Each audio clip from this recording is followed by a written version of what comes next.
এই চেয়ারম্যান আব্দুর রউফকে যদি গ্রেফতার করা না হয়, 24 ঘন্টার মধ্যে যদি গ্রেফতার করা না হয়, আমরাও কোন মসজিদে আর ইমামতি করব না। আমরাও সাতক্ষীরার মাটিতে কোন ওয়াজ মাহফিলে ওয়াজ করব না। বিলম্বে দৃষ্টান্তমূলক শাস্তি তাকে দিতে হবে, জাতির কাছে তাকে মাপ চাইতে হবে। আমাদের ইসলামী আলোচক কবির বিন সামাদ ভাইয়ের কাছে ক্ষমা চাইতে হবে। আগামীতে বাংলা এই সাতক্ষীরা জেলা সহ গোটা বাংলাদেশে আর কোন ইমাম বা কোন বক্তা কোন খতিবের বিরুদ্ধে কোন জালেম বা জালেমের দখল যেন এরকম দুঃসাহস না হয়। দৃষ্টান্তমূলক শাস্তি আমরা চাই। আর কোন জালেম যেন কোন স্টেজে বা মসজিদে আলেম ইমাম বক্তাদের কেন সম্মান করার সাহস না হয়।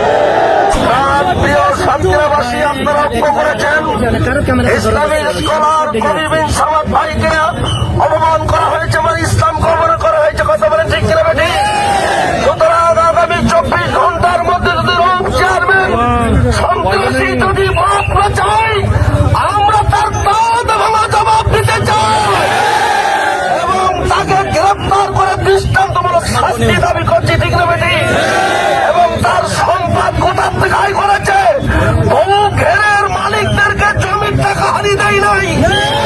তার সম্পদ দুজনে পাঠিয়ে তার সম্পদ তদন্ত পূর্বক এসপি মহোদয় ডিসি মহোদয়কে আবেদন জানাবো, তাকে গ্রেফতার করে তার সকল সম্পদ তদন্ত পূর্বক তার এই বিচ্ছিন্নমূলক ভাষাকে আমরা তদন্ত চেয়ে তার বিরুদ্ধে আইনানুগ ব্যবস্থা কামনা করছি।